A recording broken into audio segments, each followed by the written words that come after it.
नमस्कार। आज हम हिंदी साहित्य के इतिहास की एक खास यात्रा पर निकल रहे हैं। हमारे पास कुछ स्रोत हैं, YouTube ट्यूटोरियल्स हैं, कुछ MCQs का विश्लेषण है और ये खास तौर पर उन लोगों के लिए तैयार किए गए लगते हैं जो इस विषय को शायद कक्षा 10 या यूपी बोर्ड के नज़रिए से समझना चाह रहे हैं। इन स्रोतों में ना परीक्षा में जो चीज़ें आती हैं, तथ्य, तारीखें, लेखक, रचनाएं, उनको याद करने की जो तरकीबें होती हैं, उन पर काफ़ी जोर दिया गया है। तो आज हमारा मकसद है कि इन स्रोतों से जो मोती हैं वो चुन लिए जाएं। प्रमुख कालखंड, लेखक, उनकी रचनाएं, साहित्यिक शैलियां और थोड़ा बहुत व्याकरण भी। कोशिश ये रहेगी कि ये सब न सिर्फ याद रहें बल्कि इनका जो आपस का कनेक्शन है वो भी कुछ साफ हो जाए। तो चलिए खोलते हैं इसे। शुरुआत करते हैं काल विभाजन से। हिंदी साहित्य का इतिहास ये तो एक बहुत लंबी कहानी है। इसे समझने के लिए अलग अलग युगों में बांटा गया है। इनका क्रम समझना तो पहला कदम है ना? बिल्कुल। अगर हम आधुनिक काल पर फोकस करें, जैसा इन स्रोतों में ज्यादातर है, तो क्रम कुछ इस तरह बनता है। पहले भारतेंदु युग, फिर आता है द्विवेदी युग, उसके बाद शुक्ल युग। अच्छा, शुक्ल युग, जिसे छायावाद भी कहते हैं। हाँ बिल्कुल। उसे छायावाद युग भी कहते हैं। और फिर उसके बाद आता है शुक्लोत्तर युग। ये जो क्रम है परीक्षाओं में अक्सर पूछ लिया जाता है। और इनकी समय सीमा, तारीखें, इनमें तो शायद थोड़ा ऊपर नीचे होता रहता है अलग अलग किताबों में। हाँ, थोड़ी भिन्नता मिलती है, बिल्कुल। पर एक मोटा मोटा अंदाजा रखना जरूरी है। जैसे भारतेंदु युग, वो करीब 1868 से 1900 तक। कुछ लोग 1850 से भी मान लेते हैं। अच्छा। फिर द्विवेदी युग, वो 1900 से 1918 या कभी-कभी 1920 तक भी। शुक्ल युग यानी छायावाद, वो शुरू होता है करीब 1918 या 19 से और चलता है 1936 या 1938 तक। ठीक है। और शुक्लोत्तर युग वो फिर 1938 से आज़ादी के आसपास, लगभग 1947 तक। तारीखें थोड़ी इधर-उधर हो सकती हैं, पर ये ढांचा जरूरी है समझने के लिए कि बात किस दौर की हो रही है। आधुनिक हिंदी साहित्य की नींव कहते हैं। क्या स्रोत इनके बारे में सिर्फ तारीखें बताते हैं या इनके मिजाज पर भी कुछ रोशनी डालते हैं? स्रोत ज्यादातर तो कालक्रम और प्रमुख लेखक इन्हीं पर केंद्रित है। लेकिन हाँ, ये समझना जरूरी है कि भारतेंदु युग वो टाइम था जब खड़ी बोली गद्य बन रहा था, शेप ले रहा था और साहित्य का समाज सुधार से गहरा रिश्ता जोड़ रहा था। और द्विवेदी युग? वहीं द्विवेदी युग में आचार्य महावीर प्रसाद द्विवेदी और वो जो सरस्वती पत्रिका थी, हाँ सरस्वती, उसके असर में भाषा का परिष्कार हुआ। व्याकरण, वर्तनी, इनको स्टैंडर्ड बनाने पर जोर दिया गया और साहित्य में नैतिकता, आदर्शवाद, ये बातें ज्यादा सुनाई देने लगी। ठीक है। और आधुनिक काल से पहले का रीतिकाल, ये भी सिलेबस के हिसाब से बहुत महत्वपूर्ण लगता है। इसकी समय सीमा क्या बताई गई है स्रोतों में? हाँ, रीतिकाल और आधुनिक काल, ये दो तो पाठ्यक्रम के मुख्य स्तंभ हैं। बिल्कुल। रीतिकाल का समय स्रोतों में करीब 1643 ईस्वी से 1843 ईस्वी तक दिया है। 1643 से 1843। हाँ, पर एक चीज ध्यान देने वाली है, कभी कभी ये विक्रम संवत में पूछ लेते हैं, तो वो बैठता है 1700 से 1900 विक्रम संवत। अर्थात संवत में 1700 से 1900। ठीक। और ऐसे ही आधुनिक काल वो 1843 ईस्वी या फिर 1900 विषम से अब तक माना जाता है। ये ईस्वी और संवत का जो फर्क है, इसे याद रखना जरूरी है। सवाल किसी भी तरह आ सकता है। ये तारीखों का जाल तो है, मानना पड़ेगा, पर हाँ, क्रम समझना अहम है। चलिए अब इन युगों से जुड़े कुछ चेहरे, कुछ रचनाएं, उनकी बात करते हैं। शुक्ल युग या छायावाद पर आते हैं। आचार्य रामचंद्र शुक्ल का नाम तो जैसे इस युग का दूसरा नाम ही बन गया है। बिल्कुल सही कहा। आचार्य रामचंद्र शुक्ल इतने प्रभावशाली आलोचक थे, निबंधकार, इतिहासकार, कि उनके नाम पर ही इस युग का नाम शुक्ल युग पड़ गया। लेकिन ये दौर इतना क्रिएटिव था कि इसे और भी नामों से जाना जाता है। और भी नाम? जैसे जयशंकर प्रसाद, उनका जो साहित्यिक योगदान है उसके कारण इसे प्रसाद युग भी कहते हैं। और उपन्यास सम्राट मुंशी प्रेमचंद, उनका जो सामाजिक यथार्थवाद था, कथा साहित्य में उनका जो असर था, उसके कारण इसे प्रेमचंद युग भी कहा जाता है। अच्छा, एक ही युग के 3 नाम, शुक्ल युग, प्रसाद युग, प्रेमचंद युग। जी हाँ। और इनके साथ फिर महादेवी वर्मा, सुमित्रा नंदन पंत, सूर्यकांत त्रिपाठी निराला, इन चारों को छायावाद के 4 स्तंभ मानते हैं। प्रेमचंद का जिक्र तो बार बार आता है, गोदान, सेवा सदन जैसे उपन्यास। स्रोत इनकी खासियत क्या बताते हैं और उनकी पत्रिकाएं कोई याद करने की ट्रिक भी थी शायद, आपने बताया था। हाँ, गोदान और सेवा सदन ये तो मील के पत्थर हैं। श्रोत कहते हैं कि इनमें सेवा और दान का भाव प्रेम से जुड़ा है, पर उससे भी ज्यादा गोदान को तो भारतीय किसान के जीवन की जो त्रासदी है, उसका संघर्ष, सामाजिक शोषण, उसका महाकाव्य मानते हैं। महाकाव्य। जी, और पूस की रात जैसी कहानियां भी हैं, उनके यथार्थवादी चित्रण का उदाहरण। और पत्रिकाएं हंस और मर्यादा, इन्होंने भी साहित्य जगत को दिशा दी। हाँ, हंस और मर्यादा। स्रोत इनको याद रखने के लिए वो ट्रिक बताते हैं ना। हाँ, वो पैसे वाली ट्रिक। हाँ, मुंशी पैसे वाला है तो उसके पास हंस होगा। हाँ, और प्रेम में मर्यादा होनी चाहिए। ये दिलचस्प है कि स्रोत ऐसी ट्रिक्स का खूब इस्तेमाल करते हैं याद कराने के लिए। हाँ, ये ट्रिक्स परीक्षा के दबाव में शायद काम आ जाती होंगी। अच्छा, शुक्लोत्तर युग के बारे में क्या खास जानकारी है? इसमें भी कुछ प्रमुख नाम उभारे गए हैं। शुक्लोत्तर युग मतलब छायावाद के बाद का दौर। इसमें रामवृक्ष बेनीपुरी, उनके रेखाचित्र बहुत मशहूर है। हाँ, बेनीपुरी जी। कन्हैयालाल मिश्र प्रभाकर, वो ललित निबंधकार थे। भगवत शरण उपाध्याय संस्कृति और इतिहास पर लिखते थे। और विष्णु प्रभाकर, जो जीवनी और नाटक के लिए जाने जाते हैं। ये नाम प्रमुखता से आते हैं। और हजारी प्रसाद द्विवेदी, यशपाल दिनकर। हाँ, हजारी प्रसाद द्विवेदी, यशपाल, रामधारी सिंह दिनकर, ये बड़े नाम भी इसी दौर में या इसके बाद सक्रिय रहे हैं। एक और नाम आता है उपेंद्रनाथ अश्क का। अश्क। हाँ, और स्रोत उन्हें याद रखने के लिए फिर एक ट्रिक बताते हैं, अश्क को अश्व से जोड़कर। ऐसी युक्तियां स्रोतों में भरी पड़ी हैं। हजारी प्रसाद द्विवेदी की बाणभट्ट की आत्मकथा का भी जिक्र था, और उसके साथ भी एक अजीब सी ट्रिक, 1000 रुपए वाली। ये कितना प्रासंगिक है? हाँ, बाणभट्ट की आत्मकथा हजारी प्रसाद द्विवेदी जी का एक कालजयी उपन्यास है, ऐतिहासिक पृष्ठभूमि पर है। स्रोत उसे याद रखने के लिए वो 1000 रुपए के बाण वाली ट्रिक बताते हैं। 1000 से हजारी, बाण से बाणभट्ट। अच्छा। अब ये ट्रिक कितनी असरदार है या विषय की गंभीरता से कितना न्याय करती है, ये तो सोचने वाली बात है, पर स्रोत का अंदाज यही है कि तथ्य याद हो जाएं बस। असल बात यह है कि उपन्यास अपने आप में बहुत महत्वपूर्ण है। चलिए, अब रीतिकाल की तरफ लौटते हैं। उसमें 3 धाराएं बताई गई थी, रीतिबद्ध, रीति सिद्ध, रीति मुक्त।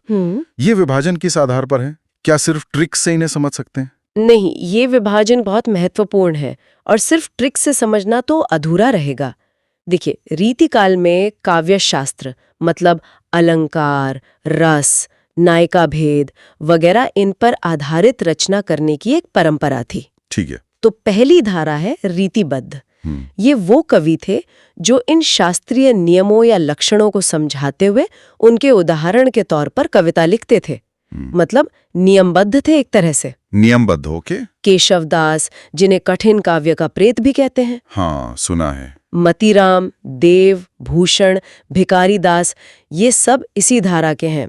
स्रोत वाली ट्रिक दास, देव, मती शायद नाम याद रखने में मदद कर दे, पर मूल बात है नियमों का पालन। ठीक है। और दूसरी रीति सिद्ध। हाँ, रीति सिद्ध। इन कवियों ने नियमों को इतनी अच्छी तरह समझ लिया था, आत्मसात कर लिया था कि उनके काव्य में वो अपने आप छलकते थे। उन्हें अलग से लक्षण ग्रंथ लिखने की जरूरत नहीं पड़ी। बिहारी इस धारा के सबसे बड़े नाम हैं। बिहारी सतसई वाले? जी हाँ, बिहारी सतसई, वो इसका प्रमाण है। स्रोत की वो ट्रिक, सिद्ध मतलब सीधा, बिहार के लोग सीधे, ये शायद बस एक इशारा है। असल बात नियमों का सहज प्रयोग है। समझ गया। और तीसरी रीति मुक्त। रीति मुक्त, ये कवि इन शास्त्रीय बंधनों से काफी हद तक आजाद थे। उन्होंने अपने मन की जो सच्ची भावनाएं थीं, खासकर प्रेम की पीड़ा, उसे बहुत सहज और दिल से लिखा। अच्छा, दिल से निकली आवाज। बिल्कुल। घनानंद, बोधा, आलम, ठाकुर, ये इस धारा के प्रमुख कवि हैं। स्रोत की वो ट्रिक, मुक्त मतलब आजाद, बादल, गन, आजाद, वो घनानंद के नाम से जुड़ती है, पर मुख्य भाव है बंधनों से मुक्ति। तो ये धाराएं सिर्फ नियमों के पालन या उल्लंघन तक ही नहीं थी, बल्कि लिखने के तरीके में भी फर्क था। जी हाँ, अभिव्यक्ति के तरीके में भी बहुत फर्क था। और इनकी कुछ खास रचनाएं जो अक्सर याद रखने को कहा जाता है। हाँ, कुछ रचनाएं बहुत प्रसिद्ध हैं और अक्सर पूछी जाती हैं, जैसे बिहारी की बिहारी सतसई, केशवदास की रामचंद्रिका और कविप्रिया, मतीराम की ललित ललाम, भूषण की शिवा बावनी और छत्रसाल दशक। भूषण वीर रस के कवि थे। हाँ, वीर रस।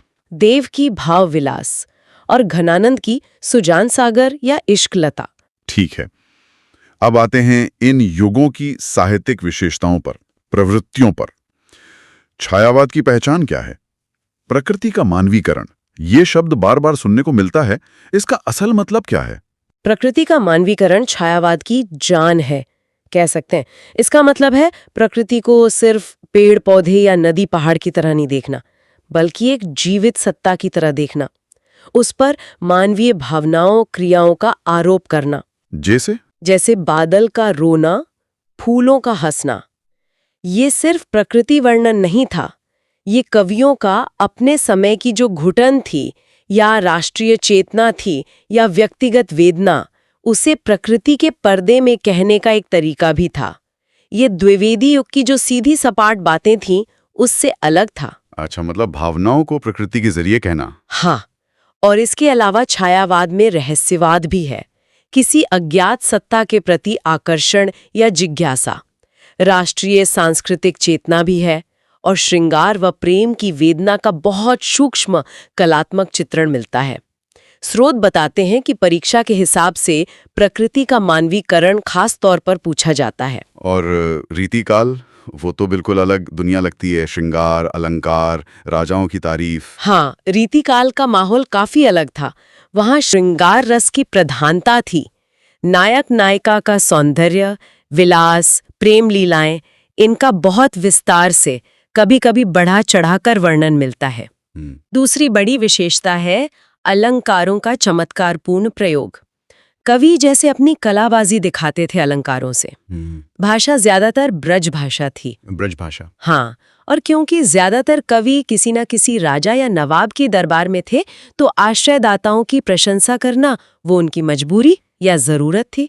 हाँ, थोड़ी बहुत भक्ति और नीति की बातें भी मिलती हैं, पर मुख्य स्वर श्रृंगार और अलंकारिकता का ही रहा।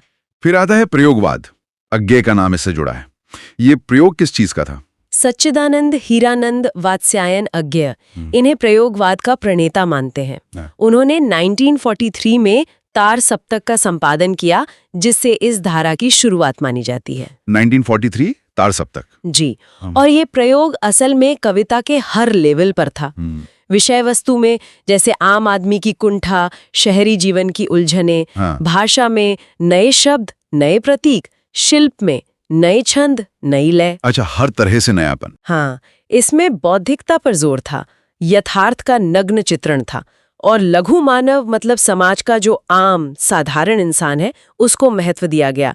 ये छायावाद की जो रोमानी दुनिया थी, उससे बाहर निकलकर नए रास्ते खोजने की कोशिश थी। स्रोतों में भारत भूषण अग्रवाल जैसे कवियों का भी जिक्र इसी संदर्भ में आता है।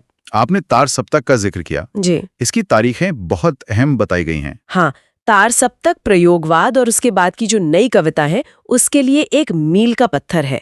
अज्ञेय जी ने कुल 4 सप्तकों का संपादन किया। हर सप्तक में 7 कवियों की कविताएं होती थीं। 7 कवि, इसलिए सप्तक। बिल्कुल। स्रोत इनके प्रकाशन वर्ष याद रखने पर बहुत जोर देते हैं। पहला तार सप्तक 1943, दूसरा सप्तक 1951, तीसरा सप्तक 1959। 43, 51, 59। हाँ, और चौथा सप्तक 1979। कहीं कहीं 1980 भी मिलता है। खासकर 1943 की तारीख पहले तार सप्तक के लिए वो बहुत महत्वपूर्ण मानी जाती है। एक और रचना का जिक्र था, आनंद मसीहा। ये किसकी रचना है और क्यों महत्वपूर्ण है? स्रोतों ने शायद पूरी जानकारी नहीं दी थी इसके बारे में। आवारा मसीहा विष्णु प्रभाकर जी ने लिखी है। ये एक बहुत प्रसिद्ध और प्रशंसित जीवनी है। जीवनी है किसकी? ये महान बंगाली उपन्यासकार शरत चंद्र चट्टोपाध्याय के जीवन पर आधारित है। स्रोत भले ही सिर्फ लेखक का नाम बताएं, पर यह जानना जरूरी है कि ये शरत चंद्र की जीवनी है। इसने उन्हें हिंदी पाठकों में भी बहुत लोकप्रिय बनाया। अच्छा, शरत चंद्र चट्टोपाध्याय की जीवनी, ठीक है। हिंदी की पहली कहानी किसे माना जाता है? इसके लिए भी कोई ट्रिक थी शायद? स्रोतों के अनुसार इंदुमती इसे हिंदी की पहली मौलिक कहानी मानते हैं। लेखक है किशोरीलाल गोस्वामी। किशोरीलाल गोस्वामी। और हाँ, इसे याद रखने के लिए स्रोत वो ट्रिक बताते हैं। इंदु पहले किशोरी थी। फिर वही बात, ट्रिक अपनी जगह है, पर तथ्य याद रखना ज्यादा जरूरी है। हाँ बिल्कुल।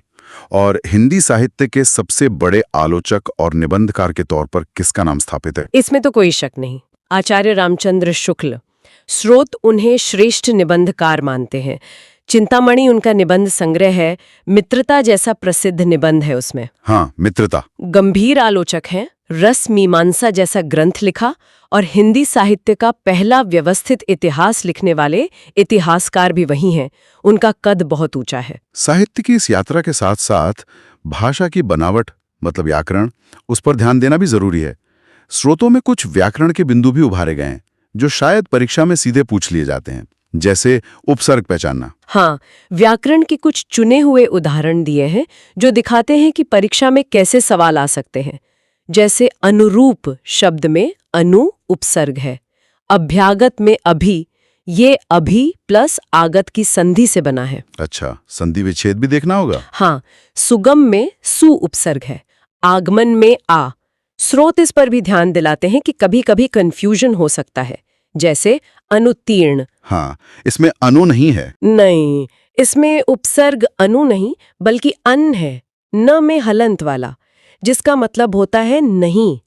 अन प्लस उत्तीर्ण, ये छोटी छोटी बातें अंकों का फर्क डाल सकती है। बिल्कुल। समास के भी कुछ उदाहरण थे, जैसे माता पिता या नीलकंठ। बिल्कुल, समास पहचानने के लिए भी उदाहरण दिए हैं, जैसे माता पिता या राम कृष्ण।